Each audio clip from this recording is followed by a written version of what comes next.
I really worked hard so that I wasn't crying at night, so that I didn't get a pit in my stomach, so that I didn't feel disappointed or let down or worry about what the clients thought or if they were going to like it. Like I really spent a lot of time fine tuning tactics to help me. And those are the tactics that I teach designers. All right.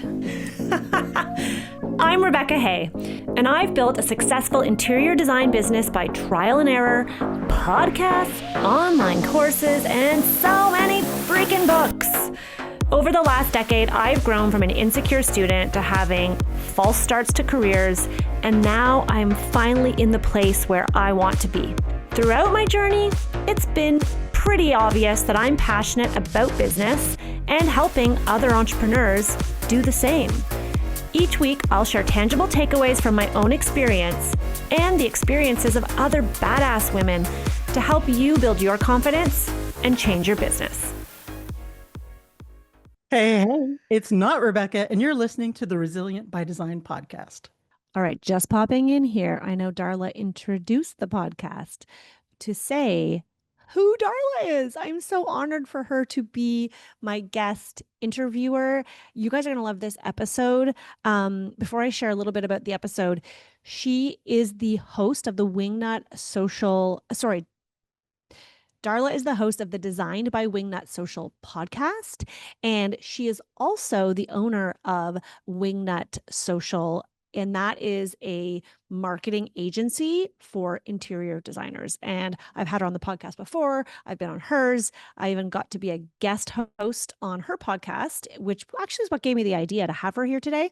This conversation is Darla interviewing me. We thought for the 300th episode, it would be fun to do things a little different and maybe just pull back the curtain a little bit more on me and my story for all of you, because you've been listening to me now for 300 episodes. So I tried to share some nuggets that you maybe haven't heard before. There's some stories I share about my life that might be new to you. And I also share what's coming ahead. We dive deep into how the podcast came about. Spoiler alert, I tried other podcast topics before this one, and you'll hear about that in the episode. And then stay tuned to the very end, because I kind of couldn't help myself. I ended up having to interview Darla a little bit because she started talking about ChatGPT and how it helps homeowners find designers. And you guys are going to want to stay to the end to listen to that because it's so good. But thank you for listening. For 300 episodes, we are here because of you. If there was no one listening, I probably wouldn't be recording this. So thank you to you. And I hope you enjoy this very unique 300th episode of Resilient by Design. Hey, kids, and welcome to the Resilient by Design podcast. You might be expecting Rebecca. Hey, don't worry. She's here because I am interviewing her today. My name is Darla Powell, and I am the founder of Wingnut Social, the digital marketing agency for interior designers. And Rebecca has very generously asked me to interview her today for this milestone of the podcast, the 300th episode. And what an exciting milestone, Rebecca. How the hell are you?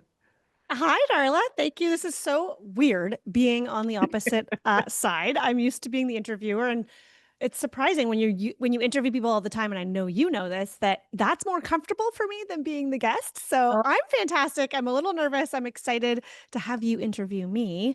you are on the hot seat for sure. Yeah, for sure. So let's just start. 300 episodes. My goodness, what a fantastic achievement. Congrats to you on that.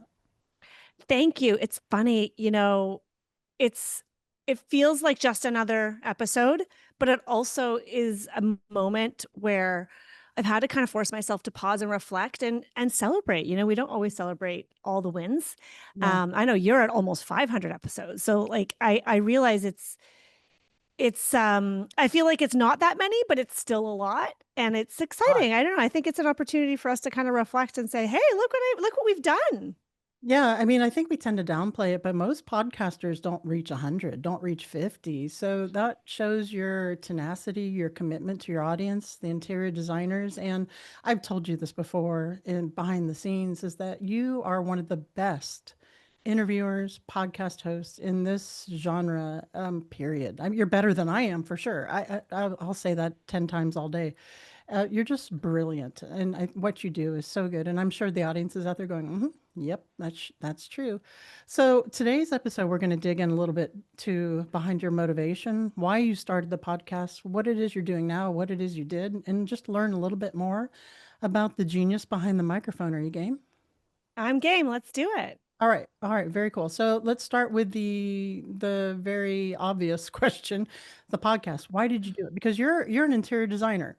You're still doing interior design, as I understand, or not. We can talk about that. So why did you even start a podcast? Because it's not a small thing to start and to maintain.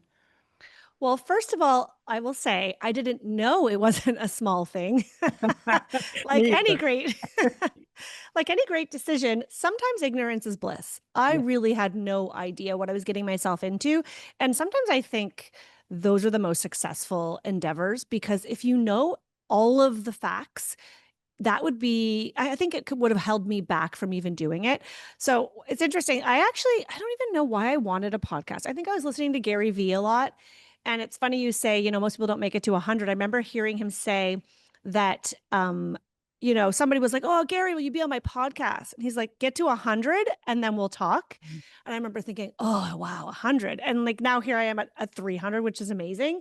But I remember hearing him talk about host the party, be the host of the party. And I love this idea of having a platform. I had a YouTube channel. I mean, I still do, but we were doing videos every week and it was pretty tiring. It was fun, but I wanted to find a way to connect. And so actually, I attempted two other podcasts first Really? before I landed on Resilient by Design. The first one was intended to be with my husband because here's what I think listeners will appreciate. I was too nervous to do it on my own. I thought I needed a partner. Same. And I think you can relate to that too, right? Because you once upon a time had a partner. I did. And it was me thinking I needed my husband to do the podcast together. And we would record little bits. And remember, he bought all the equipment because he's super techie.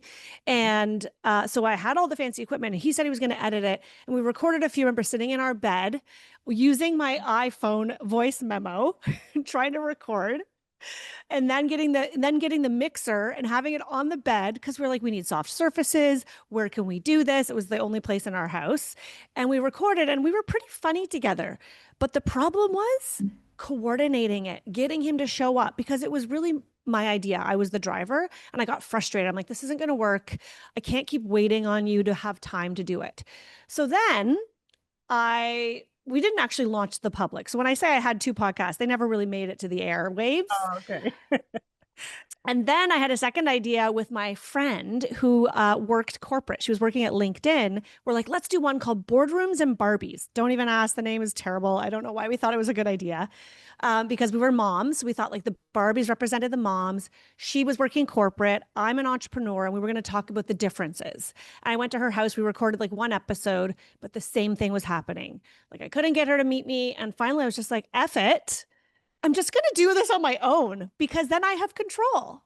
Yeah. And it just we just did it. I had an assistant help me figure it out. And Resilient by Design was because I think that especially as women, really the podcast was intended for women. We are resilient by design. I don't think we give ourselves enough credit for what we can do, Yeah. regardless of the setback. And so that was really where it was born. And it was always intended to help interior designers because those were the people in my world. I want to unpack that a little bit. So, when you started out for podcasting, you didn't realize how intimidating or how complicated it was going to be. And I can relate. If I had known ahead of time, I might not have done it.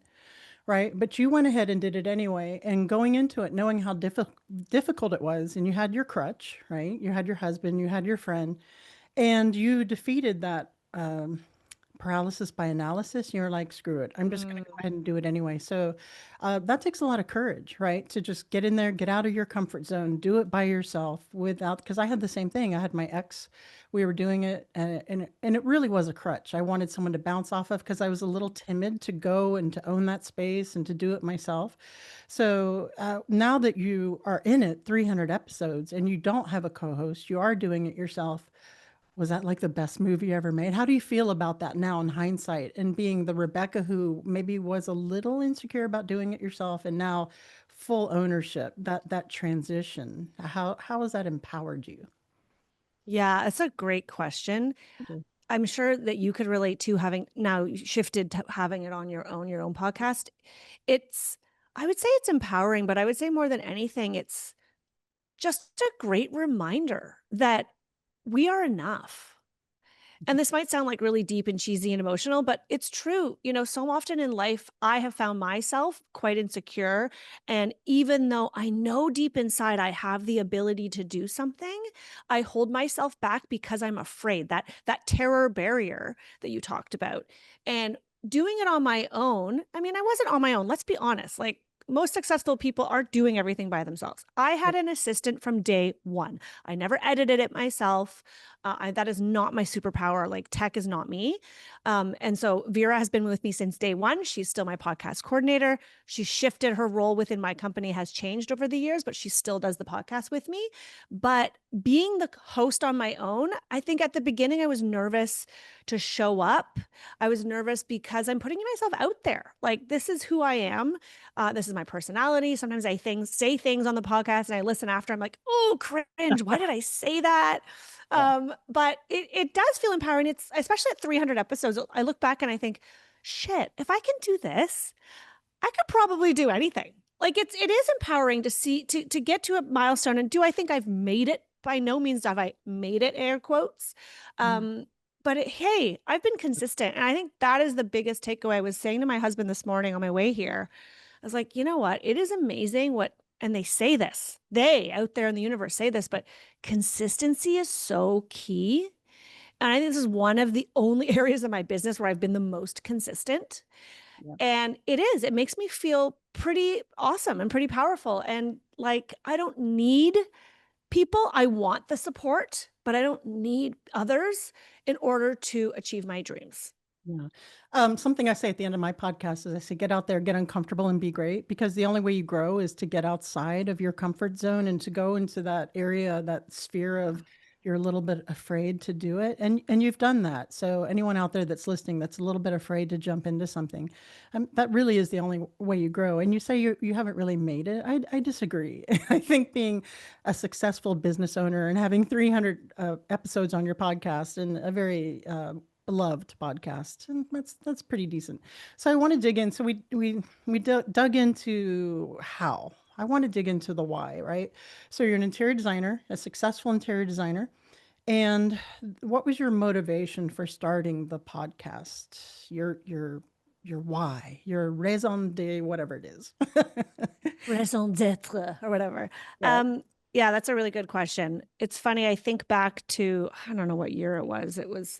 I don't know, it was probably 6 or 7 years ago, and really starting to love business. So as I was building my design firm here in Toronto, I was, experiencing all the challenges and really reaching out to try and learn as much as I could. I listened to podcasts, I was reading all the professional development, the business books, and I realized I was obsessed with business. And when I would get together with designer friends, that's all I wanted to talk about. They wanted to talk about so and so's project. Did you see so and so in a magazine and look at the fabric? And I was like, can we talk about profit margin? What are you guys doing like for your hiring process? Like, what all of the things that were interesting to me. And so the more I talked about it, the more I learned, and then the more I shared what I was doing. And as I started to share with my friends and designers in Toronto, I realized, oh, they really are interested in what I have to say, and it's valuable. And they are learning from my experience, and they can take a lot away from that. And so I still remember this one time we had this little group of designers, we're still great friends. There's like 5 or 6 of us. We're in a boardroom at a shared workspace. We would meet once a month just to talk about business or design stuff or whatever, or complain about clients. And we're sitting there and I'm saying, here's what I do with my contract. And this is what I've done. Do you have a process like this? And I realized in that moment, oh, I really like teaching this.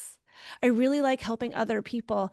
And then I immediately had this fear of, who do I think I am? Who are they going to think that I think I'm all that now I can teach people how to run a design business? Yeah. And that fear was like in my body. And I can still remember this moment sitting at the boardroom table, timidly saying, I think I'm going to start a podcast, and being so nervous. And these were my friends. of course, they were extremely supportive, but I remember judging myself, thinking, who do I think I am? What is the design industry going to think of me? Like, this is such crazy stuff. When I look back on it, I laugh, but it felt so real in the moment. And and so I was just like, I want to help designers. And before I launched the podcast, I started getting designers together in Toronto because I knew that designers need community.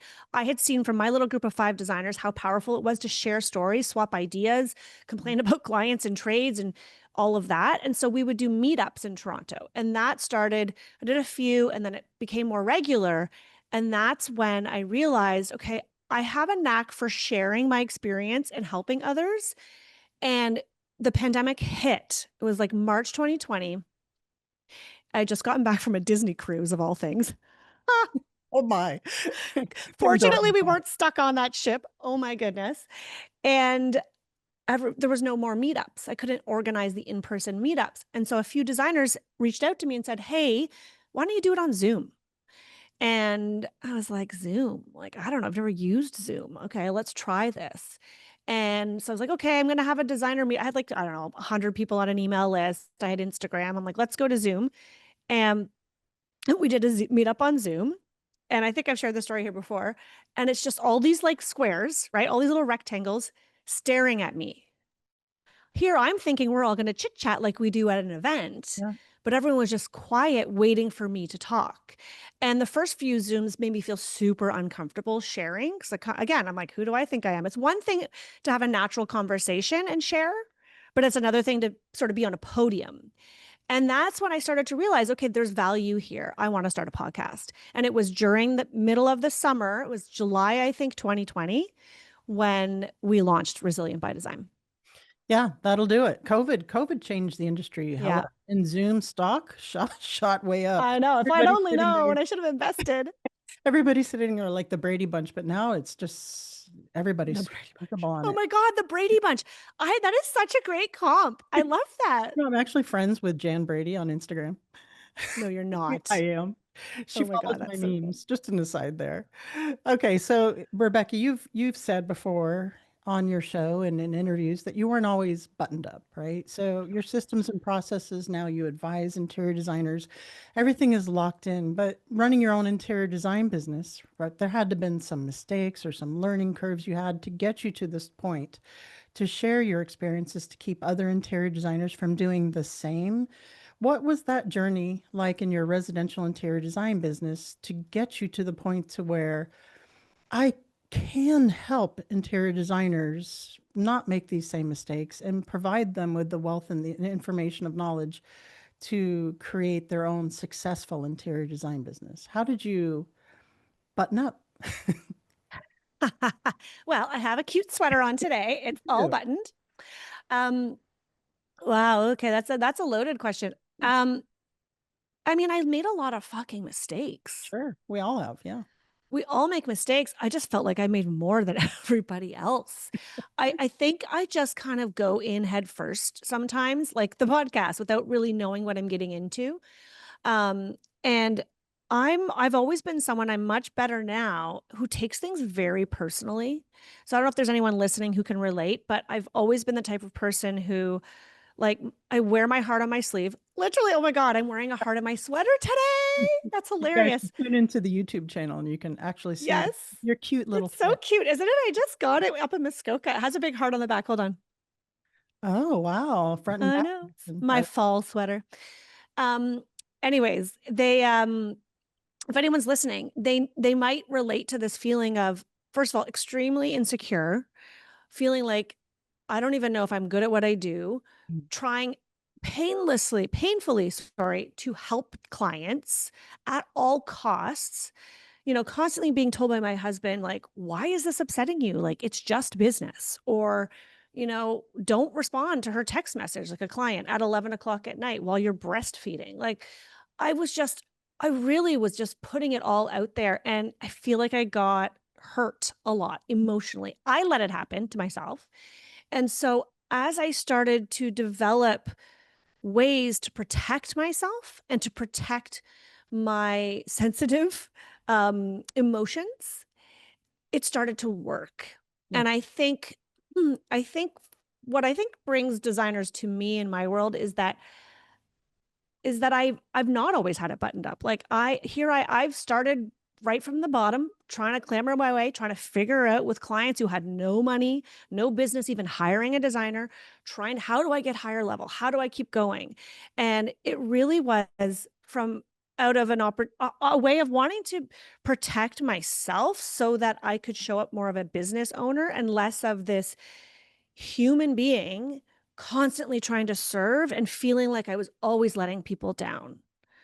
And I don't know if you've ever been there, but everyone's personality is different. I know that not everyone is like me, but as a result, I really worked hard so that I wasn't crying at night, so that I didn't get a pit in my stomach, so that I didn't feel disappointed or let down or worry about what the clients thought or if they were going to like it. Like I really spent a lot of time fine tuning tactics to help me. And those are the tactics that I teach designers. And I think back to your original question, I think that's what designers are drawn to because I didn't just come out of the gate. I'm not one of those ballsy, like I have friends in Toronto who are ballsy designers. They come in, they tell their client, this is how you should do it. This is what it costs. And they've just always been that way. Yeah. That is not me. I was not that way. So I think my journey and my transformation is what really does resonate with designers, especially designers who are early in their business journey. I think that really lends to your credibility as a coach in this industry, right? We have seen interior designers who haven't even been in business for a year who said, "You know what? Let me start coaching." It's like, what? How can you possibly coach, right? We want to hire those people who have been in the industry, who have made the mistakes, who have learned how to correct the mistakes, and so when we're hiring a coach in the industry, we're not going to make those same mistakes. Someone with experience and someone with the transparency that you have to say, yeah, I fucked up. I've messed up. I've made mistakes. And here's what you don't need to do. Right. And here's what you do need to do. Yeah. So I definitely appreciate you sharing that with us. So let's talk a little bit about Rebecca Hay as a person. What is something that you'd like to share with the audience that maybe they don't know about you? Some delicious insight. Whoa, I didn't see this question coming. Oh my goodness. I feel like I'm such an open book. I can't even imagine that there would be any detail that people don't know about me. Um, I mean, yeah, I feel like, I don't know. I think like I'm a small town girl at heart, I've realized, and I'm a nature lover, I've realized. And as much as I live in the city and that's where I currently am, I do crave a much slower pace. I crave Mm. like sun and trees and a house that has windows on all four sides, not these tiny little Toronto, like brownstones. Um, I crave a slower pace. I do crave like I want to do retreats for designers and like, show up and be in the outdoors and do fun activities. Like I feel like that's where my intuition is leading me. I also love to travel. So what's something that people may not know about me is that I can speak fluent Spanish. I lived in Spain for 2 years in my 20s trying to figure out my life after university. And I actually fell in love with a Spaniard. His name is Danielle. And Danielle and I dated for, I don't know, at least a year. I was living in a tiny little town in south of Spain. That's where I took Spanish all through high school and university. I took every course I could get my hands on, but hadn't been practicing. So living there in this tiny little town in the middle of buttfuck nowhere, Linares, if anybody knows, Andalusia. And I taught ESL. So I always loved to teach. I almost went to teachers college. So there's that teacher is in me. Mhm. Um, I could see. and yeah, actually, when I was in grade 3, I started my own school in the basement of my house. I don't know, it was called Goldgate Crescent School. It's all coming together. And there were like 2 little kids that came and like we'd sit in the basement. I would give them worksheets and exercises. And like, I just wanted to be a teacher so bad. So it does come full circle. It does. But Yeah. yeah, so I lived in Spain and then I actually sponsored him to immigrate to Canada as my like common law partner and lived in A Vancouver. And lot. then I know I've had a whole life and then we split. But the biggest takeaway from that is that I came out of it with incredible experience, but also speaking fluent Spanish. So I don't know, maybe there's a retreat in Spain in the future. So él se fue. Él se fue. No, él vive in Canada. Oh, Todavía. really? Oh, okay. Yeah. Well, there you go. That was very nice. Yeah. Yeah, so this, I never would have guessed any of these things about you. So that Okay, is there you go. that's a There's really something. that's a terrific share. Okay, let me ask you something. What is something that has seems like a sound business practice that Mm. interior designers have heard that they should be doing, but is an actual mistake? They shouldn't be doing it. And you're here to tell them why. So Okay. I can only think of all the good business advice. That's the problem. I know, right? Right? Because that's what I talk about that all the time. I mean, I would say that one of the pieces of business advice that I do hear coaches give designers is to pass on their discounts to clients. What? Because I do actually hear there are people in this world today who do still preach that. I know it's Oh, shocking. that is shocking. Um, because their reasoning, and I did buy into this at one point, Sure. is that, well, that helps to justify your design fee. So you can charge more in design fees, Mhm. and then you don't have to worry because you're completely transparent. And I've also heard the argument that if you do that, makes you more competitive. That's what a lot of designers do. Clients are looking for that. I mean, if you've been listening to my podcast for a hot minute, you know I completely do not subscribe to that. I do not believe you should pass on discounts. I do not believe it should be expected of you. That is really that was where I started to make the money. When I hit my first $1 million a year, it was because that was the first year I stopped sharing my discounts. And I was sharing them 50-50. I was like, I thought that was, I don't know, I thought that that was, someone had told me to do that. And I thought, okay, this is great. I feel more comfortable. They get a bit of the discount. Then I don't feel bad charging more for my design fee. But I had an operations manager, Marianne. She was close to retirement. She literally retired after working for me.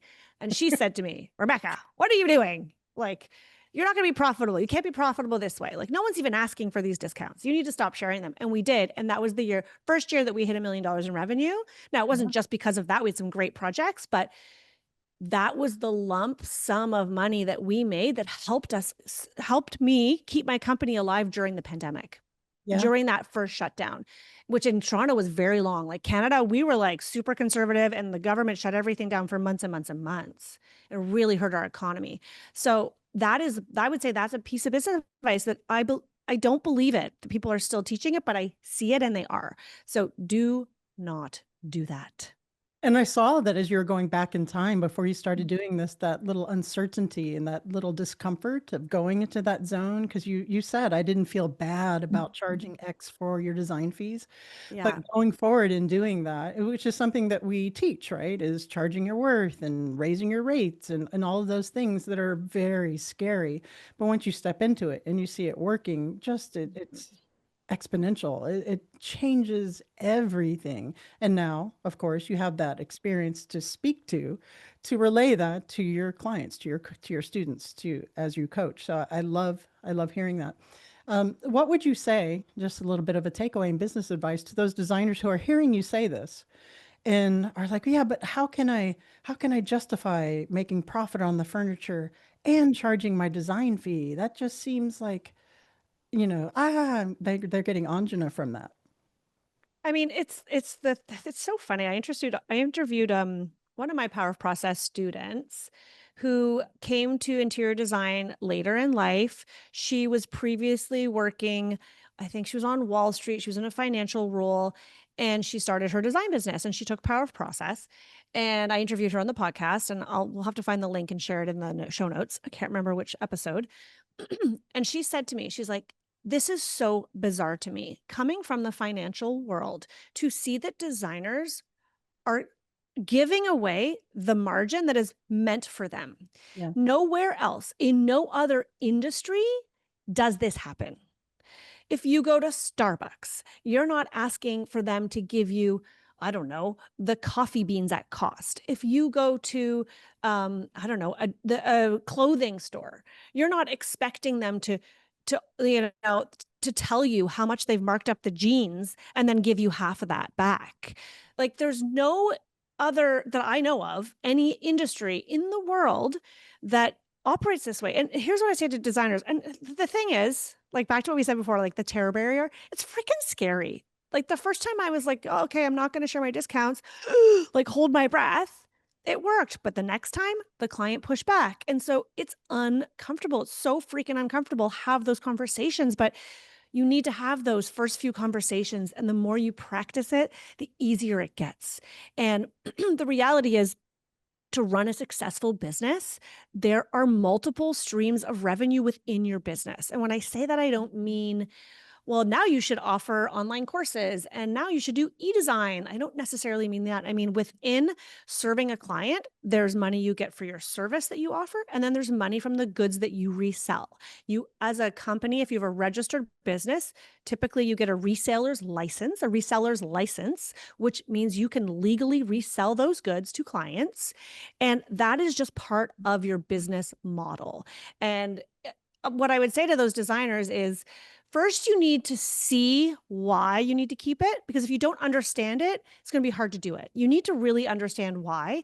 And then you need to just write down a few sentences. Like, what would you say if a client pushes back? Like, have it like a script at the ready so that when you're in a phone call, you know what to say so that you feel more comfortable. I think scripts are so powerful for that, especially if you're someone like me who feels more insecure, a little bit nervous, and like you can't find the words. And sometimes when you have it in front of you, you say it in a much more powerful professional way than you would on your own. At least if you're like me, because I am I like like having that. I am like you. I like bullet points because I mess up scripts. I like to riff off of bullet points, but highly recommend that. It's very good. Yeah. So you mentioned your power of process. So that is a course that you offer to train interior designers to become successful and to run their business profitably, hopefully not to share their discounts. What are some of the biggest success story that stands out to you from the years that you've been doing that? Of students? Yeah. Oh my God, there's so many. I'm terrible at sharing the stories. I've realized that's something I need to get better at. I get emails You're going all to the talk to me time. about I know. It's just like, I don't know. It's like, it's work. I got to pull up the story. I got to figure out how to communicate it. um, Oh my God, there are so many. Like, one of my early years stories is Jocelyn Polis in Connecticut. She's one of my OGs, I like to call her.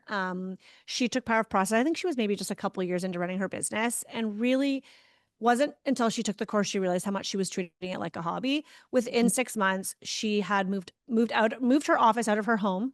And this is a mom with like 5 boys, 5 children. At the time, I think they were under the age of 10 or something crazy, even younger. Um, moved into her own office space, started charging completely differently, like tens of thousands of dollars, stopped passing on any discounts. And she shared with us, I think she shared it in the podcast, that after taking the course, she realized how much she needed to stop sharing her discounts. She looked back. I don't know who would do this. This is like kind of, why would you do this to yourself? But she looked back at her previous year in business and she calculated how much money she had given away by Oh, letting her no. clients have the discount.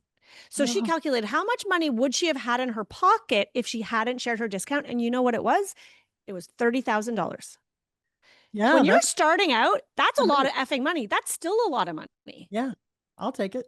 I'll take Like, $30,000. what could you do? Pay yourself more? She could have hired an assistant. So that for her was a real wake up call. And so she's one of my shining stars in the OGs. And then in the most recent launch, I mean, we had 2 designers, I had them on the podcast, talk about how before the course was over, they had already tripled their design fee and locked in a new project. The one Triple. design tripled because they What were were they vastly charging? undercharging. When I Um, started as an interior designer, I charged like 75 bucks an hour, so I get it. I can relate. Yeah, exactly. Yeah. It's easy to triple when you're charging so little. Yeah. But she charged, I think it was Mel of Mel Mac Design. She charged for a kitchen. I think it was like December before she took pop. She took pop in February. In December, she had, I don't remember the dollar value, but the kitchen, whatever the fee was for a kitchen. Yeah. No, sorry, for a whole house. For an Okay. entire main floor, there was a fee. Let's Yeah. call it $10,000. I'm not sure what the number was. I'm making that up. She took pop in February. In March, she landed a new potential client that just wanted to do the kitchen. And she charged $10,000. The Nice. same fee that she had charged for an entire main floor. Now, I don't know if it was 10,000, I can't remember, but the idea was whatever that fee was that she had previously charged for a whole home, she was just charging for a kitchen. She And 10x, really. she really did. And it's really honestly what I think it all comes from is confidence. Yeah. Is seeing how other people do it, being given some tools that you can use, And and then taking that leap of faith and stepping through that discomfort and just putting it out there. And look at that. That's amazing. That is incredible. And I love that you call it pop. I know. I have to like some people would get confused. I don't know. I just sort of I kept calling it POP. And then my students would call it pop. And there was this weird disconnect. So I'm like, well, I guess if that's what they're calling it, that's what I'll call it too. I love it. Okay, so 300th episode, we've already discussed that's a milestone. My hat's off to you, really. Where do you see this podcast in pop, your power process, and the whole Rebecca Hay empire moving forward from here? What's next? So it's a good question. I am making some big changes, actually. Oh, We really? haven't even talked about this, you and I offline. Oh, Uh, this has been my first year without a design project. okay. So, with intentionality, I finished my last project in December 2024, and I said, I'm not taking on a new project next year. I want to give this online coaching a shot. And if I could keep working in design projects, I can't like it's one of me and I can't be 100% in both places. It was like having one foot on either side of the door. And my team was feeling it. My design team was feeling frustrated because I was not present to them. I was clearly more passionate about coaching. And so I had the systems in place, but when they needed me for something, I was never available. I was like just on Wednesdays. Like it got to be the point where I was like never available. Yeah. And then the same thing, the things I wanted to do in the coaching business, I didn't have the energy or the time for. And so I decided, you know what? This is really scary because this has been my identity for 15 years. For 15 years, I've been known as Rebecca Hay, the interior designer in Toronto. And I'm like, I'm going to take a pause. I'm calling it a sabbatical. We'll see if I do more projects. I don't know. So any inquiries that have come to me this year, I have redirected them. I've referred them out to other designers, some from the designers that are my students in my courses, some from local friends here, depending on the project. And so what's happened as a result is it's given me the time and space to breathe and really see this as a business. It's so funny. I feel like, Darla, like I'm almost taking my own advice, like the advice I give designers where I say, if you want your business to grow, you need to stop treating it like a hobby. Yeah. And it's like, oh, right. If I want my online coaching business to grow, I need to stop treating it like a hobby. Yeah. So that's what I realized. And so I've spent a lot of time deep diving and, a lot of mindset work, a lot of reflection to figure out where do I see this going. And at the time of this episode coming out, we're not ready to spill all the beans, but I Oh, will no. say What's the beans? it's coming so soon. We are in development of a brand new website with a brand new name. I am still the face of it all, Okay. but it's not the Rebecca show. I've realized Nice. Smart. This is so it smart. is. I love this. I love this for And us. I have wanted to do this for 2 years and I have been too scared. I love this. Rebecca, And then finally, go what? ahead. Yeah, no, go ahead. I didn't mean to interrupt you. Go ahead. Oh, well, hold that thought then. So I want to say that I had a very similar experience, and it's not the Darla Powell show, but I did the same thing. I was an interior designer, and then I had Wingnut Social at the same time, and a divorce with that aforementioned podcast host that I worked with. Made me choose. I couldn't be both places at once. I knew I couldn't do 100% to both businesses. So my identity as an interior designer, there was some mourning there. I dropped that and just focused 100% on Wingnut Social. And that made a huge difference in Wingnut Social. So I love this for you. I do. Yeah, thank you. It's so interesting. When I think back to 2020, when I launched the podcast, I felt like I was at a crossroads. I know many of us did, right? Because everything was shifting. And there's so many designers listening here today who that's when they decided to go into interior design, right? Like there was a lot happening. Time. And I remember having money in the bank. Okay, I'm going to tell you the truth. I had $300,000 in my savings account for the business, Yeah. which is like insanely amazing. And I remember I had this thought. I don't know what month it was, but it was 2020. And I was like, you know, I could just let everyone go. I have like one or two projects that we're wrapping up. And I could just like go all in on this online business. I'd launched a course already. I was really liking it. I felt like, when you just feel there's like a something in your body, like some instinctual something, but I didn't trust it because I thought to myself, with $300,000, like I could afford to live for a year. if I didn't have to pay for any expenses. A year? How are you living? Well, plus invest in the business or whatever, I right? see. Okay. Yeah, Woo. yeah. No. I don't. Yeah, that was not Wow. A my lot of growth. salary by any means. But I remember thinking to myself, okay, once I pay off blah, blah, blah, all the things, and I didn't do it because I was too afraid. My identity was so tied to what I was doing. I was so scared. I didn't trust that I could do it. I needed more proof. And I shared this only because I think this is a good lesson Yeah. that sometimes we do have a pull to something and it's okay to not be ready yet. And not be hard on yourself. I know for a while I was hard on myself, like, oh, why didn't I do it back then? Financially, I'd be so much better off. Like I would, da da da. It just wasn't my time. So the universe planted this idea in me, and I needed some time to like ruminate, mull it over, figure it out, test the waters.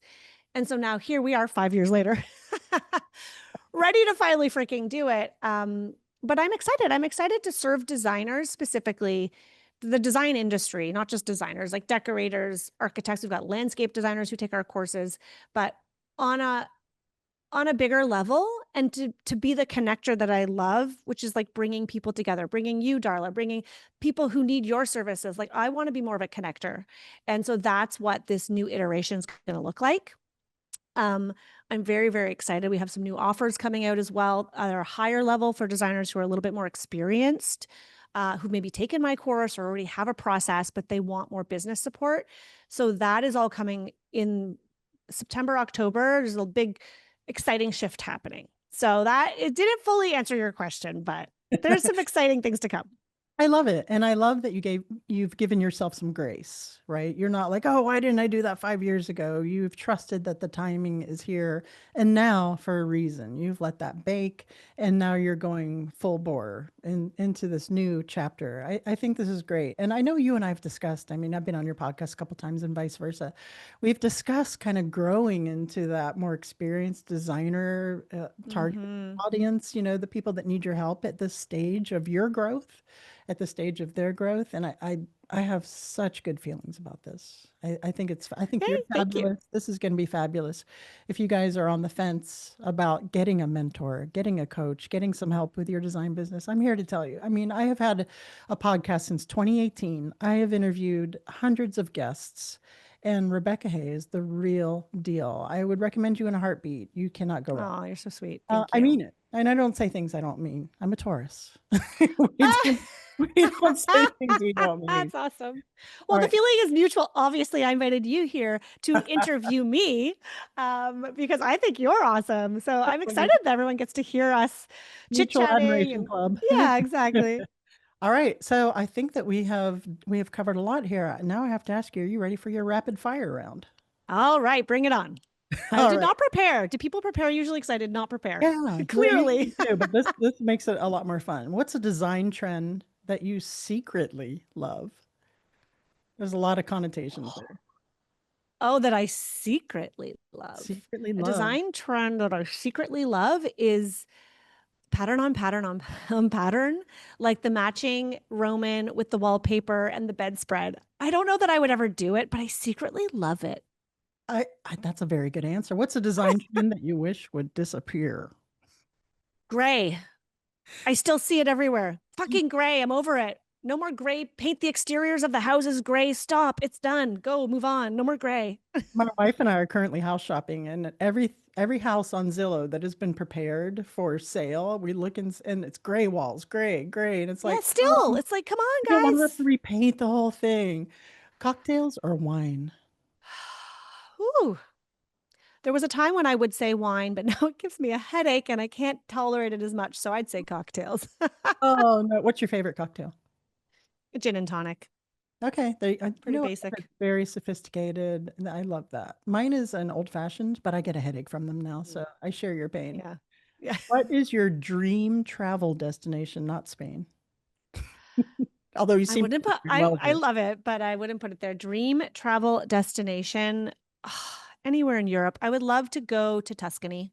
I've never been to Italy. Even though I lived in Spain, it was right next door. I'd love to go to Tuscany. I would just love to spend time in Europe. Yeah, I've never been. Shows you To Europe? what a rube I am. Yeah, I haven't. Ah, I have never been. what? I'm just a yokel. Yeah. What's your dream travel destination? Europe, all of it. I'd like to do a river cruise, one of those river cruises in Europe. Yeah. Yeah, but my wife's like, no, it's too dangerous. I'm like, Oh no. Oh I my know, God. I know, I Seriously. know. The All right. world is it's dangerous in different ways, but Beach everywhere. Exactly. yeah. You got Yeah. to live your life. What is the Yeah. most used app on your phone? What is the most used app on my phone? I'm opening my phone right now to look. Uh, it's likely, oh, it probably is Instagram, but actually, it's probably not. It's probably Slack. Real? We Yeah. use Slack for our team communication.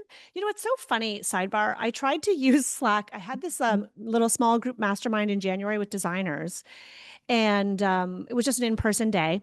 And then I was like, okay, you know what? I'm going to add on a few months of support because I like to sort of add on extra value and we'll give you a few extra Zoom calls just so we can keep in communication. Use the Slack channel. Nobody used the Slack channel. Really? And I realized I feel like I couldn't live without Slack. And this is something I feel like I need to educate designers on because it is so helpful to stay organized as a team, not using email and not using text. We use Google Chat for Wingnut. Oh, Because, I've never used yeah. that. Oh, I mean, it's Okay. just because we have the G Suite, the whole Yeah, service. so do I. Yeah, I it's didn't know about similar to that. Slack. I don't know if it's got all the bells and whistles, but yeah, we use Oh, it I love Slack. every day. We use G Suite, the Google Chat, and Asana for our project management. Yeah, we use Asana too. I was debating when I looked at my phone what I open more, Asana or Slack, but probably Slack. Yeah, but I open Instagram the most. And last but not least, can you leave us with a nugget of wisdom? The tables are turned here. This is what I always ask. A nugget of wisdom. It's never too late to go after the thing you want. That is perfect. Whatever it may be, it's never too late. Whether it's age or not even to do with age, like just do it. Like, what are you waiting for? Yeah, you know what? Because if you're, let's say I'm 57 now and I'm like afraid to do the thing when I'm 65, in retrospect, I'll say, oh, I wish I'd have done the thing. Because when you're 65 in your head, you're still 16 or whatever, right? So it Yeah. doesn't really matter. Just do it. Rebecca Hay, thank you so much for inviting me to interview you on the Resilient by Design podcast. This has been a real treat and I appreciate you. Congrats again. Well, thank you to you because this has been amazing. It feels weird. That was nerve-wracking being on the other side. I'm not gonna lie. Thank you for being my guest host today.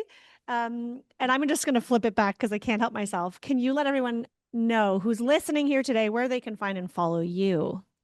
Oh, as I said, I'm Darla Powell, and I am the founder of Wingnut Social, wingnutsocial.com. We have our own podcast. We are currently on a summer break right now, but we're also a digital marketing agency for interior designers, SEO, social media, get found on ChatGPT, all the good things to help you grow your business. Thank you for asking.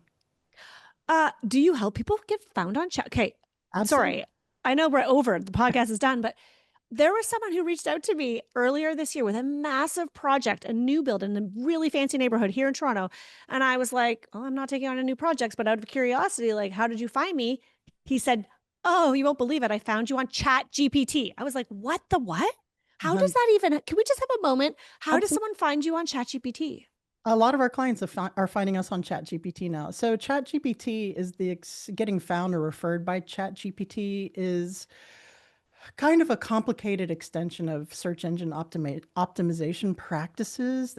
It's an adjunct to search engine optimization. So the way ChatGPT, it's an LLM, finds people is by your internet presence, the copy on your website, referrals from other websites, your social media presence, your accounts, your followers, your value propositions. If you've been in business of home articles, I actually contributed to a business of home article about this same subject. And it really is an extension. If you don't have search engine optimization for your website, you should anyway. But that whole game is changing. When you go to Google, now I'm sure you're seeing that AI overview, right? That's I go extract to Google. Yeah, yeah, yeah. I at the see that. top, right? So Yeah. so traditional search engine optimization is suffering a little bit because of the AI overview. So the whole strategy behind doing search engine optimization has to be cohesive to include that element.